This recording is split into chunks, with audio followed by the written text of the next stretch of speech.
السلام علیکم پیارے دوستو، امید کرتا ہوں کہ آپ سب ٹھیک ہوں گے، اور آج کی میری سٹوری ہے خاندانی کامیابی ایپیسوڈ نمبر 2۔ ماں نے مجھے ڈرا سہما دیکھا تو ان کی چھٹی حس بیدار ہو گئی۔ بولی، ندا کے ابا پڑوسن نے ہماری بیٹی کے لیے ایک اچھا رشتہ بتایا ہے، اب میں اس کا بیاہ کرنے چلی ہوں۔ ہاں، میں بھی اسی فکر میں ہوں۔ ابا نے اماں کو جواب دیا، خدا کسی لڑکی سے اس کے باپ کا سایہ نہ چھینے کہ اس کو باپ کی مضبوط پناہ کی اشد ضرورت ہوتی ہے۔ اس دن کے بعد ایک لمحہ بھی مجھ کو چین نصیب نہ ہوا اور میں ہر پل خوف کی بارش میں بھیگتی رہی۔ ماں بھی بخوبی جان چکی تھی کہ میں اس کے شور پر بوجھ ہوں اور کسی بھی وقت ہم ماں بیٹی کے سروں پر اعتماد کی چھت گر سکتی ہے۔ اب وہ اٹھتے بیٹھتے کہتی، ندا کے ابا اس کا بیاہ کر دو، اب جوان بیٹی کا گھر بٹھائے رکھنا ٹھیک نہیں ہے۔ میرا سوتیلا باپ ماں کے اس روز روز کے تقاضے سے اوب آ گیا۔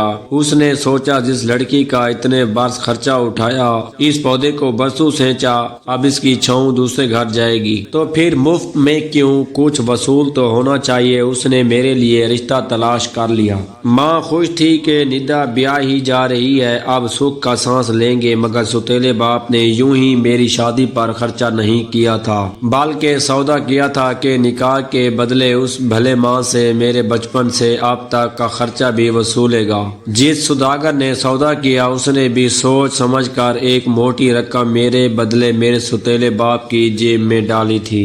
اس شخص کا نام مراد تھا اور اس کا بھائی فلمی دنیا میں ایکسٹرا لڑکیاں سپلائی کرتا تھا۔ اس نے بھائی کو کہا، یہ کیسی رہے گی، سونے کی کہیں بھیا؟ اس نے جواب دیا تو میں نے سمجھ لیا کہ اور بھی قیامتیں ابھی میری منتظر ہیں۔ میرے شوہر کی دراصل یہ دوسری شادی تھی۔ پہلی بیوی سے 6 بچے تھے جس کو اس نے علیحدہ رکھا ہوا تھا۔ اس کو اب بیوی نہیں، اس کے حالات سدھارنے والی کوئی مددگار چاہیے تھی۔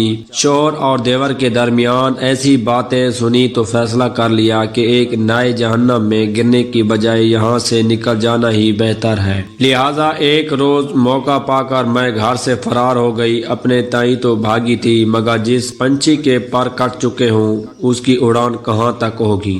رستے میں ہی دھر لی گئی۔ ایک پولیس والے نے بدحال پھرتے دیکھا تو قریب آیا اور بولا، میں دیکھ رہا ہوں تم ادھر ادھر گھوم رہی ہو، تمہارا گھر کہاں ہے؟ چلو میں تم کو تمہارے گھر پہنچا دوں۔ میں نے کہا کہ تم مجھے اپنے صاحب کے پاس پہنچا دو، میں ان کو ہی اپنے بارے میں بتاؤں گی۔ وہ سپاہی بڑا حیران ہوا کہ یہ کیسی لڑکی ہے جو خود حوالات جانا چاہتی ہے۔ پہلے تو اس نے مجھے سمجھایا، اپنے گھر چلنے کی بھی پیشکش کی، میں نہ مانی تو تھانے لے آیا۔ کرسی پر جو شخص نظر آیا وہ معقول نہ لگ رہا تھا۔ میں ایک طرف بیٹھ گئی۔ اس نے میرے بارے سوال کیا۔ اہلکار نے کہا، یہ لڑکی اپنا پتہ نہیں بتاتی، کافی دیر سے ادھر ادھر گھوم رہی تھی، میں یہاں لے آیا۔ میں نے انسپکٹر سے کہا کہ آپ مجھ کو قابل اعتماد لگتے ہیں، میں آپ کو اپنی مشکل بتا دیتی ہوں۔ وہ بولا، ابھی میرے پاس وقت نہیں، کسی جگہ جانا ہے، واپسی آ کر تمہاری بات سن لوں گا۔ اہلکار سے کہا کہ ابھی اس کو حوالات میں بٹھا دو، آ کر بات بھی سنوں گا اور فیصلہ بھی کروں گا۔ وہ چلا گیا۔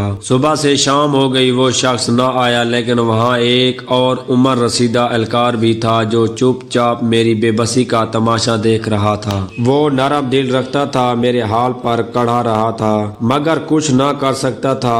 اس نے موقع پا کر مجھے کہا، یہ میرے دوست کا موبائل فون ہے، اس میں ایس پی او صاحب کا نمبر ہے، نام بھی بتایا کہ ان کو فون کر کے اپنا احوال مطلع کرو، اس سے پہلے کہ انسپکٹر آ جائے، وہ جانے تمہارے ساتھ کیا برتاؤ کرے، جبکہ ایس پی صاحب ٹھیک آدمی ہیں، ہر بات سچ سچ بتانا۔ میں نے واش روم میں جا کر آہستہ آواز میں اپنا احوال ایس پی صاحب کو بتا دیا۔ وہ اسی وقت وہاں آ گئے۔ پوچھا، بیٹی اب تم کہاں جانا چاہتی؟ اپنے کسی قابل اعتماد رشتہ دار کا گھر بتاؤ جہاں تم جانا چاہتی ہو۔ میں نے سوچا، کس کا نام بتاؤں، میرا اپنا ہے کون؟ باپ ہے تو، مگر ان کو کیا پتا کہ ان کی بیٹی کے ساتھ کیا بیتی ہے۔ وہ تو یہی سمجھ رہے ہوں گے کہ نانی وفات پا گئی تو ماں لے گئی، ماں کے پاس ہی ہوگی۔ میں نے بھی ماں کی اونی میں چھپ کر اپنے سگے والد کے پاس جانا تو کیا، ان سے ملنا بھی گوارا نہ کیا تھا۔ انہوں نے 1-2 بار کوشش کی تو اس ڈر سے چھپ گئی کہ کہیں وہ مجھ کو